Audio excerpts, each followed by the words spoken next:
So everyone can hear me. So today we will see again some more examples of vector subspaces, and we will see the intersection of arbitrary intersection of subspaces is subspace. That is, in particular, intersection of two subspaces is a subspace, but the union of two subspaces need not be a subspace.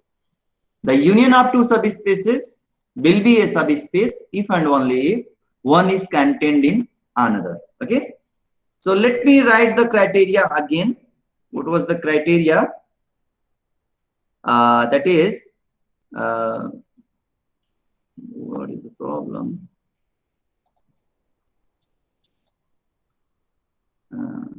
Sorry for that. Okay. So what is the criteria? Something problem. I'm sorry with this. Yes, and I can choose this one. Oh, fine. Good. Sorry. Okay, so let me begin with again the same thing. What is that? That is the theorem, to test the theorem. How to test? So test was that W, a subset of V, is a subspace if and only if number one, the zero vector belongs to W. Number two was that is X plus Y, that is W is closed with respect to the vector addition, right? For all X, Y in W, you know that. And the third condition was that W must be closed with respect to the scalar multiplication. This also belongs to W. For all alpha in F and for all X in W. Okay. So let us see some more examples. So our example, the Rn will be of special interest. Why? Because already R2 has some geometrical aspect, some geometrical idea. So it is visible. R3 is also geometrical, so 3 dimension, right? So this is also easy to visualize what is happening there. And R itself is every field is a vector space over itself. So R is a vector space over R. So already we have seen some examples in R2. So let me again revisit it as the R2 as a vector space. Okay. And of course over R. So writing like this means R2 is a vector space over R. So let me change this. Okay. So I'm going to choose this pen. Right. So what is going to happen? For example, you already have seen that any line, see how many subspaces are there. One subspace is already, which one? That is the zero subspace, right? And the another one is the whole vector space V, that is R2, right? Zero subspace means only the singleton vector, zero vector. Okay. So these are the two subspaces which are, these two subspaces are the trivial subspaces. So these are called the trivial subspaces. So other than these two are of special interest. So they are interesting, means non-trivial. So which are non-trivial? So non-trivial. Okay. So non-trivial subspaces. So which are non-trivial subspaces? Means other than these two, that is the except beyond these two subspaces, the whole space and the zero subspace. In fact, any line passing through origin, right? Any line passing through origin L, this is a line. Okay. So any line L, this is a W if it passes through the origin. Right? So this equation must be like this: ax plus by is equal to 0. Right? Because in general, you know, the equation of line into dimension is like this: ax plus by plus c is equal to 0. But naturally, you see, because the origin lies on this line, so 0, 0 must satisfy this equation. So what does it mean? Just substituting x is equal to 0, y is equal to 0 gives you 0 plus 0 plus c is 0. That means c is 0. So any equation, any line passing through origin must be of this form. So in fact, all the subspaces later on we will see in the form of dimension. Okay, so this is the natural concept we will learn after some lectures, that any subspace which is non-trivial is a line passing through origin. So the general structure of the subspace which is non-trivial of R2 is of this form. That is, this is all the points x comma y such that ax plus by is equal to 0 for some ab, where a and b are of course real numbers, right? So this is the general. Changing a and b, you will get another line. Okay. So for example, if we change a and b, for example, if you take this line, say x minus y is equal to 0. So this line will be x plus y is equal to 0, is not it? This line is x plus y is equal to 0, meaning it the slope is tan theta is minus 1. Here tan theta is 1. For this tan theta is 1, but here tan theta is minus. So this is line. So how many lines are there passing through origin? So this is a combinatorial question. So there are infinitely many, right? So how many non-trivial subspaces? So there are infinitely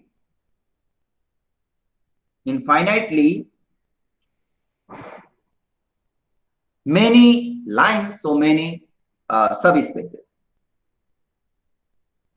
Many subspaces.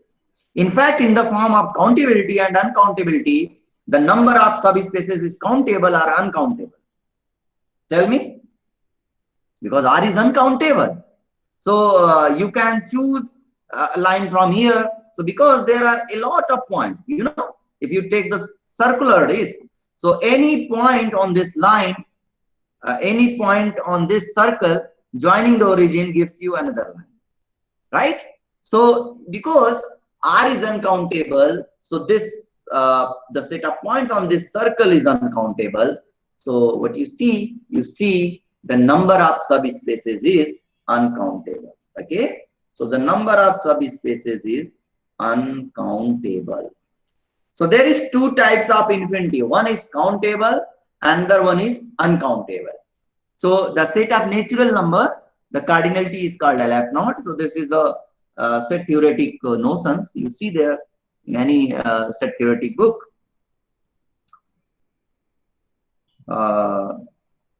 Uncountable. Okay. So there are uncountably many subspaces of R2. Similarly, what about R3? How many subspaces? Just let me know.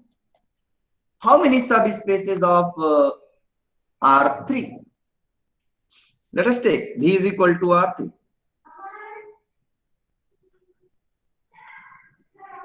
What about that? This is the origin. Okay. So what about R3? How many subspaces? So two subspaces are trivial one. The first one is, of course, the zero vector, right? And another one is the whole subspace B. I will write like this, right? So just the zero vector is there, it is a subspace, and the whole space B, that is the whole space where you are living, is a vector space. Now come to the non-trivial one. Now you are playing with R3, 3 dimension. So the non-trivial subspace. So we are talking about non-trivial subspaces. So tell me any non-trivial subspace. So let me ask you a question. Okay. So I am asking you. Okay. Aswari Misra, tell me. On your video. What are you doing? Aswar Misra, on your video, what are you doing? Let me see and answer me. Okay, Aswar Misra. What is the answer? Tell me any subspace of R3 which is other than these two. Write in your chat box. You can write in chat box also. Okay. Yes, sir.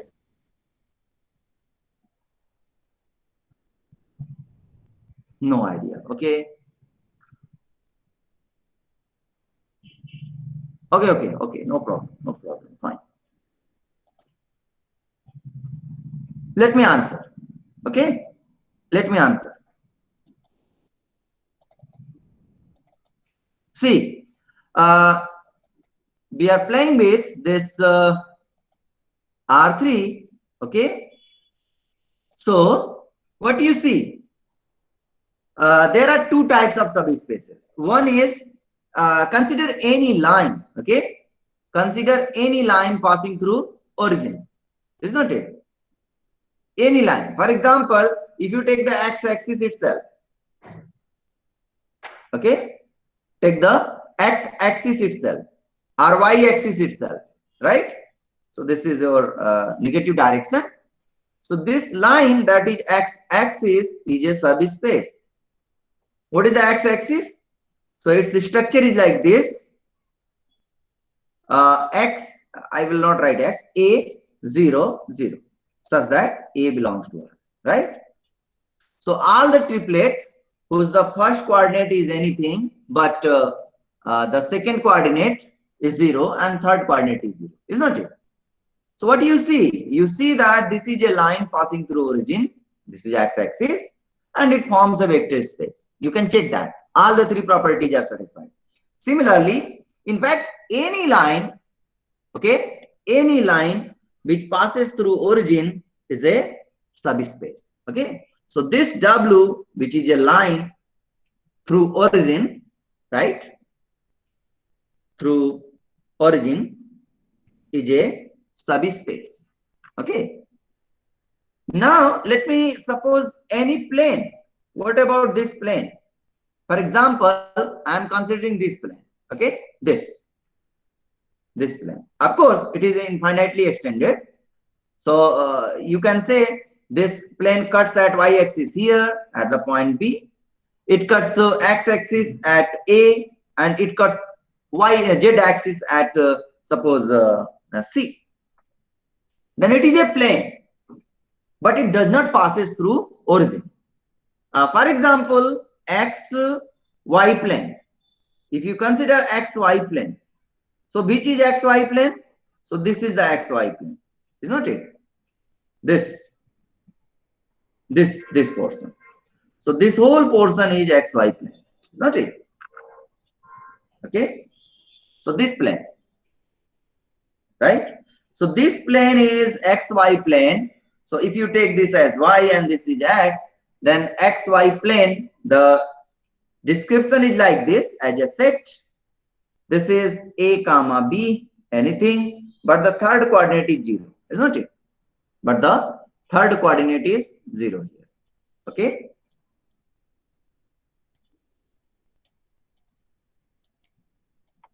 Okay. So let me write here. Okay, good. Yeah. So this is 0 here, right?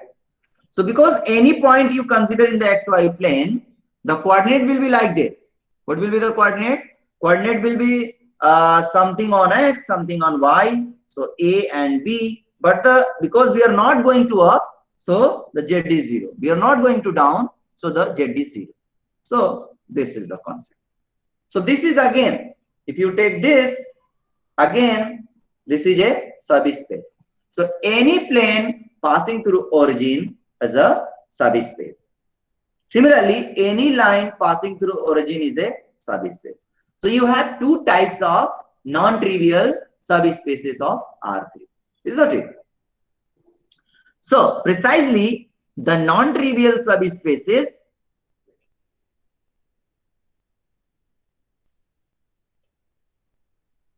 the non-trivial subspaces of R3 are, number one, lines through origin,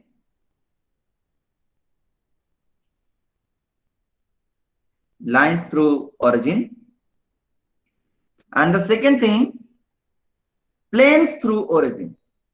You know the equation of plane, right? Planes through origin. Okay. So these are the non-trivial subspaces. So how it will help you to solve the problems means, whenever you will see the planes through origin, it will be of this type: ax plus by plus cz is equal to 0, where x, y, z are the variables. Meaning is that the set description is written like this, means it is a subspace. For example, for instance, suppose we are taking this A, B, and C. Or just I am writing A1, A2, and A3. One for the first coordinate, two for the second or y coordinate, three for the third or z coordinate, such that 2A1 plus 3A2 minus A3 is 0. What do you see? Here A1, A2, A3 are variables, but here the coefficients 2, 3, and minus 1 are the real number. Similarly, in this equation, okay, this A, B, and C, these are the coefficients. These are the coefficients, okay? And these X, Y, Z are the variables. So you have to identify which are the variables and which are the constants. So constants are in general given after the description of the point. So point is here A1, A2, A3. This is the point, means this is a variable, and the coefficients are written like this. So you know the equation of the plane very well. Ax plus by plus cz plus d is equal to 0. Or ax plus by plus cz.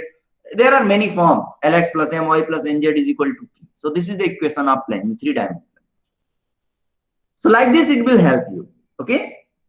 And how to write the equation of a line? So already you know the equation of line in 3 dimensions. Either it is written like this: x minus alpha by L is equal to y minus beta by M is equal to z minus gamma by M. Either like this, or there will be given two planes like A1x plus B1y plus C1z plus D1 is 0, and A2x plus B2y plus C2z plus D2 is 0. So you need to identify whether this line passes through origin or not. Okay, whether this plane passes through. There are two planes. If you see, if two planes intersect, then this forms a line. Okay, the intersection of two planes, if intersect, so there is a line. Intersection of two planes is a line. So this is the idea. This will help you to identify the subspaces of R3 instead of checking all these three. Okay, you just observing the equation. You see, if it is equation of plane passing through origin, oh, that's enough. It is a subspace. Okay, so let me identify. It is a line passing through origin. Okay, it's a subspace. That's enough. So that will help you like this. Okay. So I hope it is clear to everyone or not. Please write in chat box. Is it clear?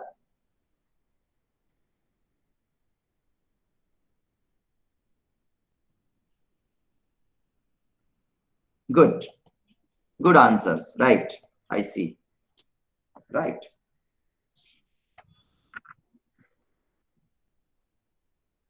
Yeah, like this. Good, good, good. You know that. बहुत बढ़िया. Right. So now let me come to the trivial one, that is the R. Okay.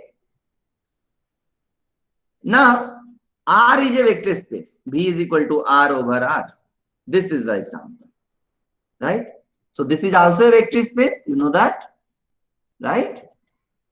So how you identify that this is a vector space?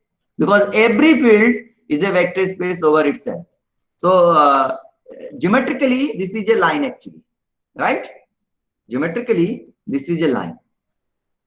So what is our problem? Our problem is to characterize all the subspaces of R, all the subspaces of real line. So already you know the singleton 0, the 0 real number is a subspace of R, is not it? Of course. And the whole real line R is also a subspace because it's a full space. So every set is a subset of itself. So every vector space is a subspace of this one. So already you have two. So these are called the trivial, right? So these are the trivial subspaces. Okay. So now we are going to identify the non-trivial one. Okay. So how to identify non-trivial, right? To characterize all the subspaces means either they are trivial or the non-trivial. You know very well what are the trivial subspaces. That is the 0 and vector space itself. So the problem is to identify the non-trivial one. So how to identify the non-trivial one? Okay, so for a moment, suppose W is not equal to R. Let us suppose that W is not equal to 0, right? Okay, and this is a subspace of R. So my claim is that there is no subspace other than R and 0, right?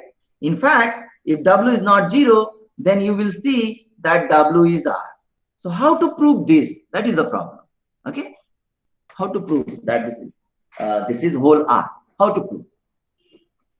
In fact, W is not 0. That means there must be some vector, that is some real number x in W, such that x is not 0, right? If W is not 0, this implies x belongs to W such that x is not 0, right? Okay. Because x is not 0, what do you see? Because x is not 0, then 1 upon x is a real number, belongs to R. So by the scalar multiplication, what you see? 1 by x into x is equal to 1 belongs to R, right? Now take any real number, take any real t in R. I'm sorry, I must write here W, since W is a subspace, right? Let me repeat again. Suppose W is not 0. So there must be an element in W that is must be a real number because it is a subset of R. There must be a real number x which is not 0.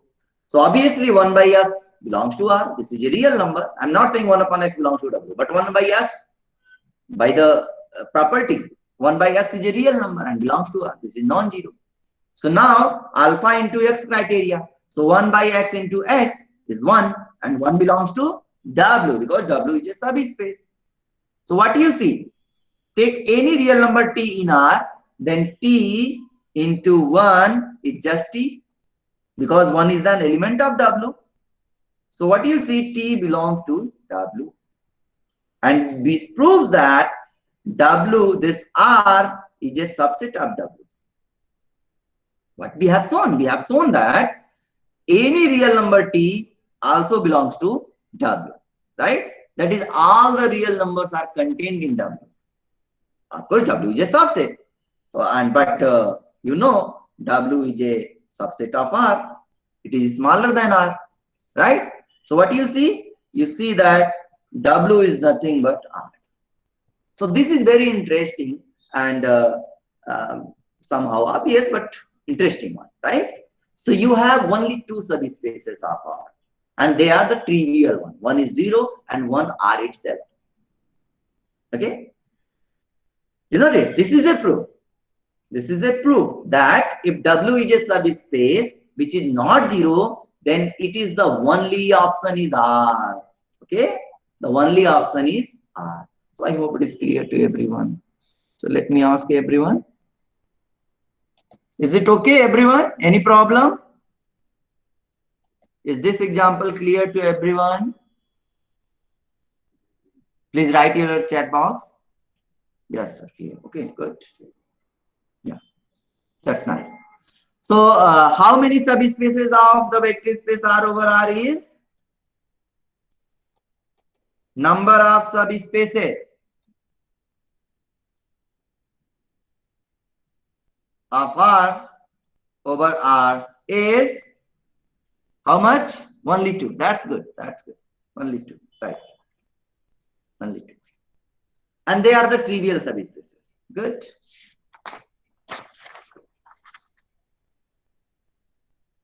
Okay. Now let me proceed see some more examples. Okay. So I hope you will see your book and you solve the exercises, right? Okay. Now some more examples of subspaces. We are taking the examples from matrices. Okay. So let us take the example. So you know that we are interested in the square matrices. Okay. So let me suppose Mn cross n over F. So already you have seen that this is a vector space over F, right? So B is a vector space over F, the field. So what does it mean? Set of all square matrices of order n, that is n cross n matrices, whose elements are the from the field F. Okay. So let me take the first example. W. I will write like W is C means set of all matrices A in B. I will write like this: A M n cross n over F, such that A transpose is equal to A. I will write a small t. A transpose is A. What does it mean? That is the set of all symmetric matrices. Symmetric matrices. Okay. So what about this? Is a subspace or not? It's a subspace. The reason is number one, the zero matrix, n cross n matrix, whose every entry is 0, 0, 0, 0, 0, 0, 0, 0, 0, right? So this is n cross n matrix. So all the entries are 0. So this is automatically symmetric. So it belongs to W. Okay? W symmetric, right? And number two, if you take two matrices A and B, then what about A plus B transpose? So by the rule, you know, this is the A transpose plus B transpose. And because A and B are symmetric matrices, so this is A and this is B. The reason is since A, B symmetric, right? So what you see? You see that the second criteria is also satisfied. And what about third? Taking the scalar multiplication with any symmetric matrix, and then we are going to take the transpose. So this is alpha times A transpose, is not it? Because alpha transpose just alpha is a real number, right? Is a element from field. Okay. So alpha A transpose, and because A transpose is again A, because A is symmetric, so alpha A. So you see all the three axioms, all the three rules of the testing theorem, that whether a given subset is a subspace or not, has been verified. So our set fulfills all the three conditions of the subspace, and therefore it is a subspace. Is it okay to everyone? Please respond in chat box. Okay.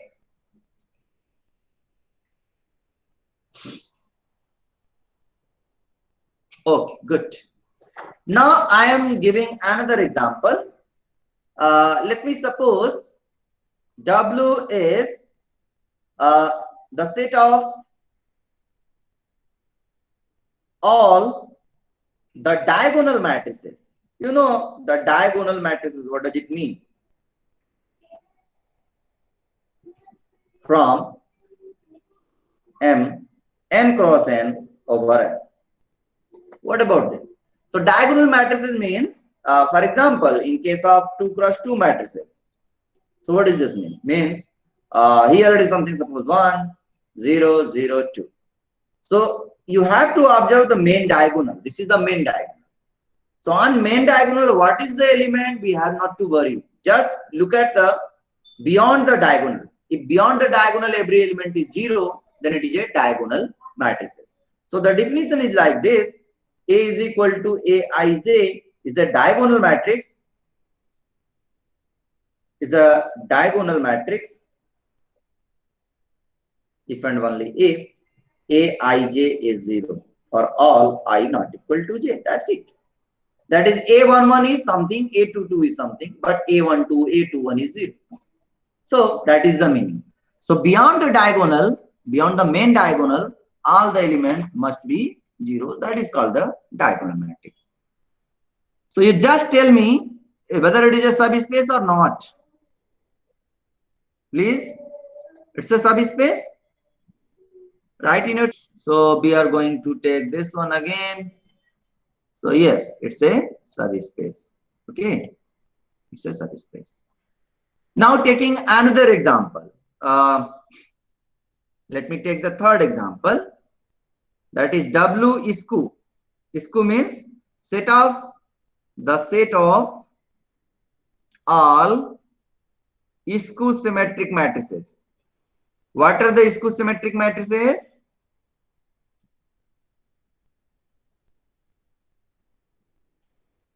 SKU symmetric matrices. Okay. So A belongs to W SKU means transpose of A is negative of A. That is called the SKU symmetric matrix. Okay. For example, if we take 0, 0, minus 1, 2, right? Then what is its transpose? Then if A is this one, then what is A transpose? A transpose means 0, minus 1. Okay. I will write here 1. I'm sorry. Here it is 1. So 0, 1, 1. Okay. So minus 1, then 1, then 0, the transpose. This will be what you do. You just write this row vector as a column vector, 0, minus 1. This row vector as a column vector. If you take minus outside, what do you remain? You left with the same matrix what you have taken earlier, right? So this is nothing but minus times A. So you see that A is a SKU symmetric matrix. So remember one thing. In all the SKU symmetric matrices, main diagonal have entry 0. And after 0, you have the symmetry with negative sign. That is here, if minus 1, it is plus 1. If it is plus 2, it is minus 2. If it is plus 2, it is minus 2, like this. Okay. So you see, this is also a subspace. Yes, it is a subspace. Okay. You can verify that the 0 matrix is always a SKU symmetric as well as symmetric, both. If you take two SKU symmetric matrices, then the transpose again will be the SKU symmetric. Multiply by any scalar alpha to the SKU symmetric matrix. Does not affect the SKU symmetry. Again, it is a SKU symmetric matrix. So you see that the set of all symmetric matrices is a subspace. The set of all SKU symmetric matrices is a subspace. The set of all diagonal matrices is a subspace. Let me ask another question. The last from this matrices. Later on, we will see other examples. But right now, just this one. W trace. I will write here TR for trace. So the set of all matrices, of course, square matrices of order n over F, whose trace is 0.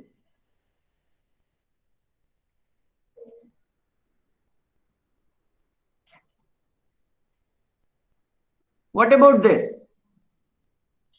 What about this? Again, if the trace is 0, what is the trace? Let me define first. What is the trace? What do you mean by the trace?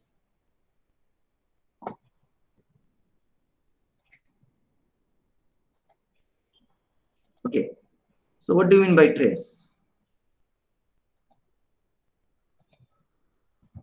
So if A is a matrix, Aij, n cross n, then the trace of A is written as just TR A is equal to A11 plus A22 plus dot dot ANN.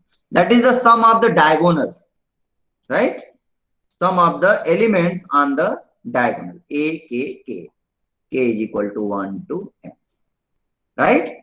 For example, 1, 2, 3, 2, 0, 1, 0 minus 1 minus 2. Right? So what is the trace of this matrix? So trace of this matrix A is 1 plus 0 plus minus 2, because you are having this as the main diagonal. Okay. So these are the elements on the main diagonal. So we are going to add this one, you are going to add this one, and you are going to add this one. So 1 plus 0 plus minus 2. So what you have? You have minus 1. Okay.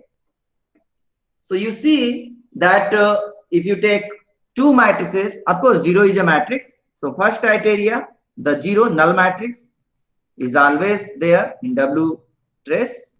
Okay. Second, if A and B are true matrices whose trace is 0, then A plus B trace is also the same as trace A plus trace B. This is the formula. Okay. And the third quantity, the third rule, trace of alpha A is alpha times trace of the matrix A.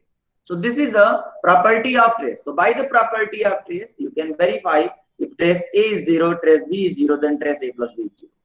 If trace A is 0, alpha into anything is 0. So trace alpha A is 0, right? And hence, this shows that the set of all matrices whose trace is 0 is a subspace. Okay? Is a subspace. Right? Okay, so let me take the last example for today, the polynomials subspaces. Okay. So this example is from the space of polynomials. So you know PF. PF means the vector space of all the polynomials,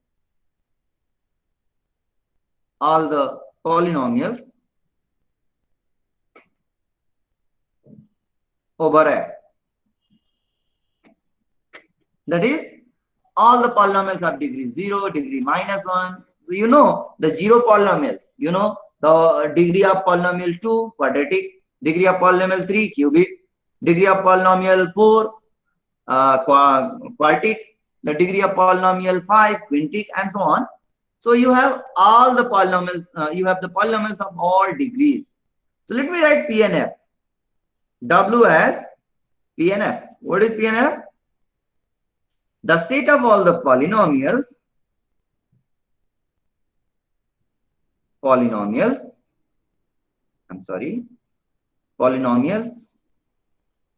of degree less than or equal to n.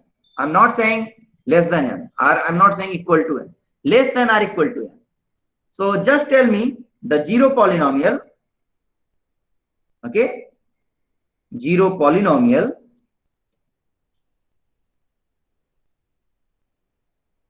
that is P of x is equal to just 0 belongs to W or not? Of course, because this is a 0 polynomial. So degree of the 0 polynomial is -1. The reason, because the constant polynomial has degree 1. So the polynomials whose degree is, you see, for example, ax square plus bx plus c. What is the degree? Degree is 2. If you take bx plus c, degree is 1. If you take c, degree is, because you can write x into 0. So this is the, c is not 0.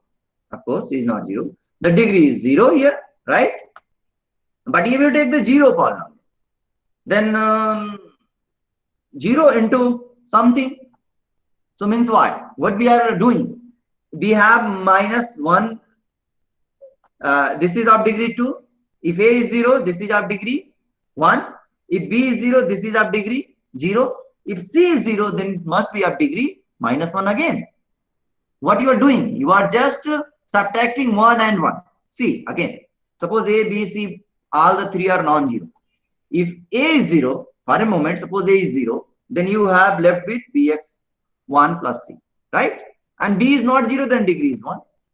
So degree is diminished from 2 to 1.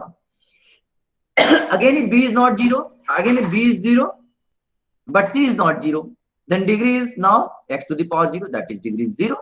So every constant polynomial has degree 0.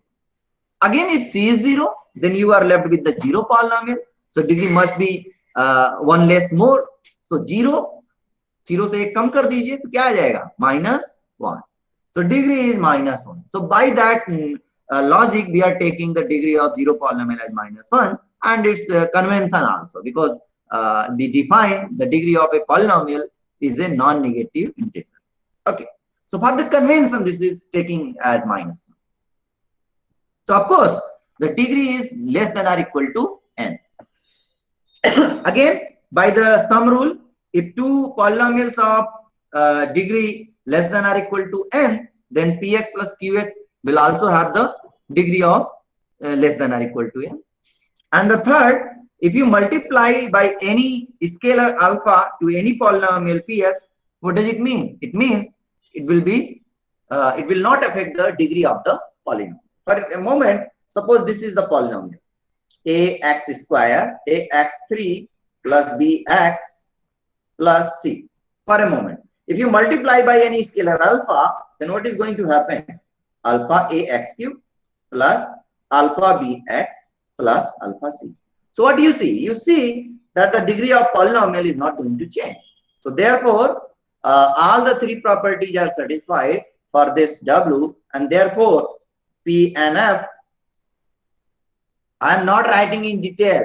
Whenever it is asked in your question paper, you need to provide all the details. How to provide all the details? Number one, the 0 polynomial has degree -1, so it is less than or equal to n. So automatically belongs to W. Suppose Px is a polynomial, you write the polynomial of degree m. Of course, m is less than or equal to n. And suppose Qx is a polynomial of degree k is less than or equal to n. Okay, then the sum will be of degree less than or equal to maximum of these two, because m and k are less than or equal to n, so maximum is also less than or equal to n. So that logic will be employed here. Okay, and in the scalar multiplication, you just show by this logic that the degree of polynomial is not going to change.